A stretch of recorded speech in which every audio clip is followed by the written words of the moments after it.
So what I studied in the past, as in Just general. qualifications, or with the research that I've More done? research. The research that I've done. So it's always been water quality stuff that I've done. So I've always been really interested in water. I started off, how long ago now? Just over 20 years ago now.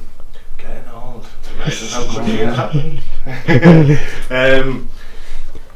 Working on issues connected with agriculture predominantly. So the first job I ever had, we were doing lots of work for the Environment Agency and DEFRA predominantly on pesticides getting into the environment. So that was from the use on crops and in glass houses and places like that. And so a lot of that was monitoring pesticides in the environment and treatment systems to try and get rid of them.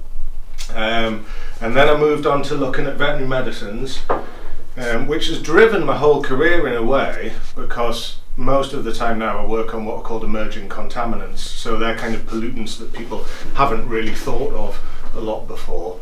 So a lot of the work that I've done has been on pharmaceuticals in rivers. And that's how I kind of got into it, that my boss at the time wanted to do this project on veterinary medicine. So they're used in similar scenarios. You know, you've got livestock on farms and they get given antibiotics and whatever. So it was looking at how those compounds, how those chemicals get into the environment, you know, how they move through soils and into rivers and what have you. So then I started looking at human pharmaceuticals as well, so out with sewage treatment works and things like that, you know, and the impacts that they have on different organisms. So yeah, mainly sort of emerging contaminants, that's my kind of key theme. And at the moment, that's kind of gone through into microplastics, so you'll hear loads in the news about microplastics. So I've done some of the first work that's been done on microplastics in rivers. So got quite a lot of press coverage on that recently, but everybody's working on microplastics. So that's where I'm at the moment, and kind of where I'd like to go is think of some contaminants that nobody's ever thought of before. Because you think microplastics, it was bloody obvious, wasn't it? We use loads of plastic, of course it's in the environment, but it's not really until David Attenborough starts saying our oceans are full of plastic that you think, oh my, well let's look at them in rivers. But it's really difficult to think of something that no one's looked at before.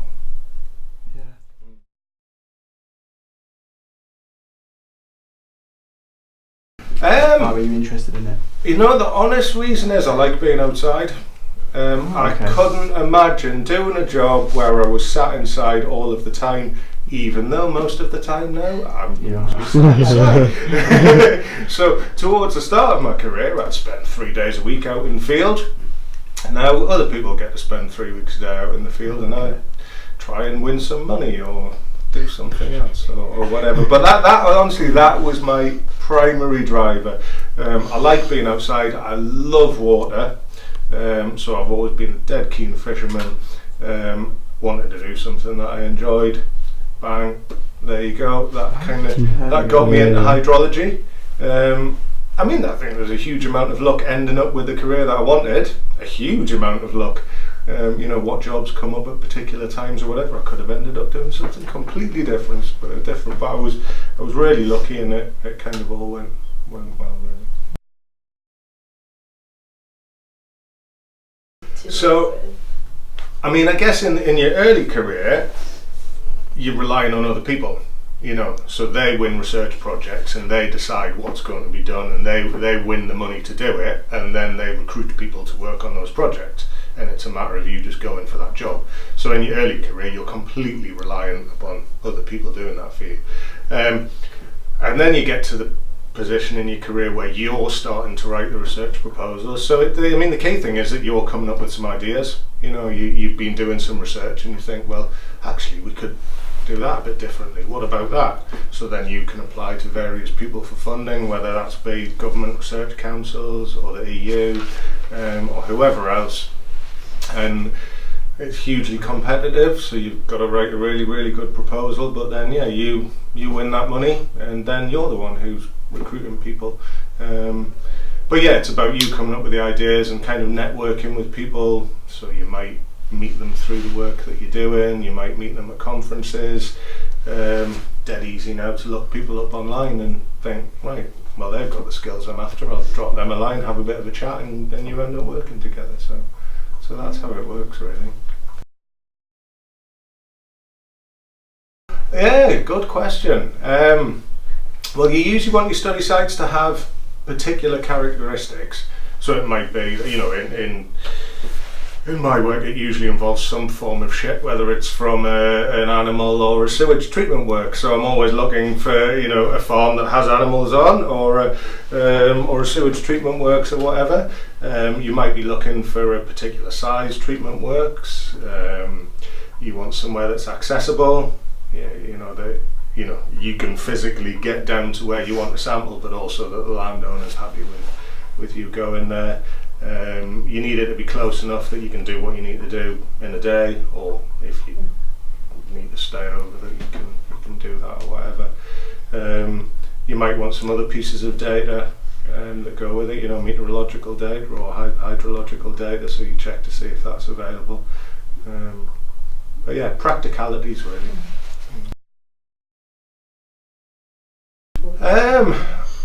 I suppose my aim was always to make the world a better place. You have that grand thing in your head, and then you start to realise that doesn't really happen, does it? You can create all this research information, and a lot of the time nothing particularly happens with it because it's political, or it costs an awful lot of money. You come up with some ideas that ideally this is what would happen, but that would cost the water companies billions of pounds, or that would mean that the government has to change huge things, or it means we've got to pay 3 times as much for our food or whatever. So I suppose really, it's making the world a better place, protecting the sort of environments that you really like. Now accepting that often it doesn't lead through into that. Sometimes it does. Now the driver is an enjoyable way to make money as much as anything else. Because you'd get too annoyed if you really thought about the effort you put into research, and then sometimes how little governments do based on it. But like I say, it's still a nice way to earn money.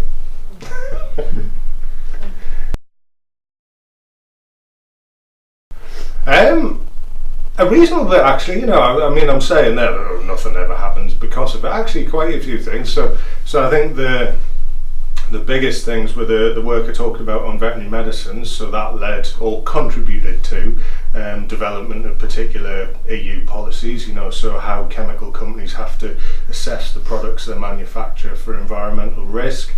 It's had impacts on which sort of measures the government recommend farmers implementing to try and reduce pollution. Recent stuff on microplastics has done a lot in the media, so it's some of the first work that's done in rivers, and I guess we're still to see what impact that'll have, but you can guarantee that there's going to be policies coming out on plastic, whether it's the elimination of certain products or treatment systems to remove them or whatever. So yeah, there have been some key impacts there, but a lot of the time you kind of putting the information out there, and sometimes I guess the immediate impact can be further down the line. But there's those few examples where I think there's been an obvious impact, particularly the veterinary medicine stuff, directly leading to EU policies being formed.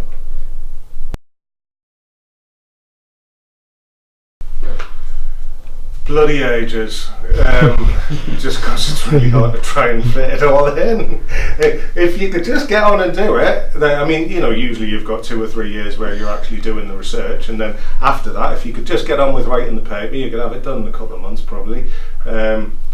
Often it'll be a couple of years. There's just too much to do in this job. Teaching's a full-time job, doing research is a full-time job, and then the kind of management aspect of it's probably half of a full-time job as well. So at the moment I've probably got half I'm trying to write, and it's just trying to fit them in. So yeah. you can often spend an awful long time out there. So, I mean, trying to find field sites, that can take quite a while, visiting different areas and realising that, okay, that's not quite good enough, or yeah, that one's fine. Installing equipment can take quite a long time. Things can often go wrong, things can get damaged, they can get stolen. And then usually, when you're actually out there doing the work, it's quite time consuming to collect samples and make sure that everything's done as it should be. And then of course when you bring them back, there's often a lot of lab work that goes with that. So that's why usually, you'd be winning the research and employing some other people, usually after they've finished their PhD, that they'd be the one on a kind of day-to-day basis who'd be doing a lot of that.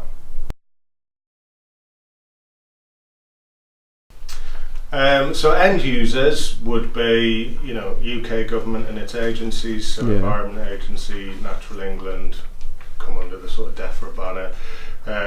Water companies, so I've done loads of work with Yorkshire Water, loads and loads of work with them, but all the other water companies as well. European Union, like we've mentioned. You can have other organisations, maybe wildlife trusts, rivers trusts, those sorts of people. Yeah, so more work on microplastics, I guess, is the main thing for the moment. So trying to work. So I'm writing a proposal that I'm writing at the moment to be submitted to the EU in January. So that covers loads of different areas, but it's things like in my sort of field, it's finding out exactly where they come from, relative inputs from different sources, particularly sources that haven't been studied before. What happens to them in rivers? How they get split up between sediments and water, and how different plastics behave. Some work with Graham Swindles, looking at the kind of chronology of them, so he can find where plastics are in sediments and date those sediments and say, oh, you can see the 1960s here where there's a huge influx of plastics to the environment there. But then it's working with other people. A lot of plastics come from washing your clothes, a lot of the fibres. So we're doing stuff with School of Design on, how washing machines could do things differently, how textiles could be designed differently. Other people who look at ecological impact of the plastics and all that. So that's the main thing at the moment. We've got some other projects just starting. So we've got sort of first meeting tomorrow about another one on veterinary medicine. So keeping on with that stuff that started 20 years ago. It can vary a lot. So when I first started working at Leeds, I was paid by Yorkshire Water to work with them all the time, and I remember at one time I think we probably had about 20 or 30 projects, not that I'm working on per se, but we'd have a load of projects there. It's more normal that you might have one or two research projects on the go at any time, and then you might be supervising maybe for sort of 4 or 5 PhD students who are doing a research project. So I find that that's the main way that I get research done now, is supervising PhD students who get on with their projects.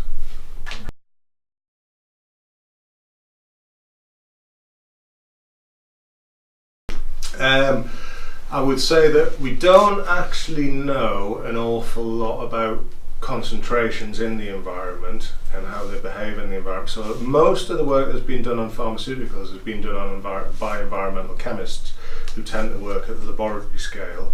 And when we've done monitoring projects, so that paper that you're talking about there is one of the only ones that has gone out and done some sort of more comprehensive monitoring, and often what you find doesn't match up with kind of model data or what people would expect to be out there. So you can see, a lot of risk assessments assume that the chemicals kind of degrade quite quickly in the environment, whereas from monitoring you see that actually they don't, and they hang around for an awful lot longer.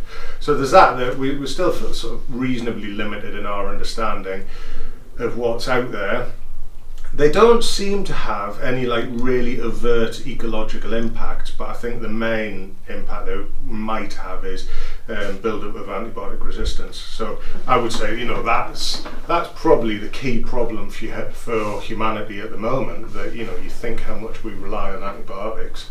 We're becoming increasingly resistant to them, and is it the fact that obviously we take them, so that makes us resistant, but is it that there's just this reservoir of them in the environment, and pathogens in the environment are developing this resistance, and ultimately we might get to the point in not that long where a lot of antibiotics don't work, and you think of the implications for people having major operations. A lot of the time, sometimes the only reason they survive after that operation is because of antibiotics. So potentially that could be a kind of Malthusian check where the population drops off. So I think they're the main concerns about pharmaceuticals in the environment. I don't see them as mega risk. You can look at some pollutants like metals or hydrocarbons or whatever, which have much more toxic impacts than what pharmaceuticals do. And at the end of the day, we take them and they're meant to have a beneficial effect. It's not like a pesticide or a metal or something where you really wouldn't want to ingest it. These chemicals are designed to be ingested.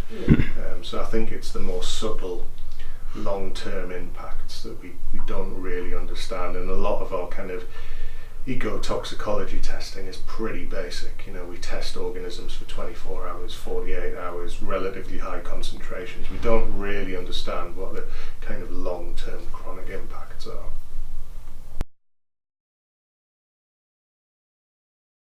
Massively, potentially, massively. What is interesting so far, though, is that after the vote, we won that project fairly soon after that. We can still submit applications to the EU at the moment, so this one I'm putting in on January is an example of that. Will things really change that much? I don't know. I mean, we'll wait and see. But yeah, absolutely, for research funding it could have a huge impact. I'm coming around to suspecting that it won't, though, that even if we left, we could still contribute as a partner. There'll still be people who want to work with people in the UK. I suppose the other big impact might be policy. Water Framework Directive is the biggest piece of water legislation ever. Governs a lot of things that we do.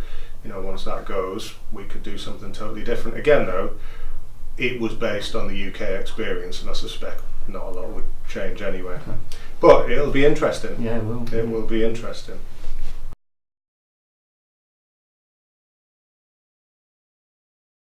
Yeah, I mean, it's usually just a landowner. So if you've got to cross some land that belongs to somebody, you need to get access from them. Sometimes it might be, if you're sampling in the sewage works, you obviously need permission from the water company to go there. You can't just hop over the fence or something like that. If you're working on a farm, you need the farmer to be okay with that.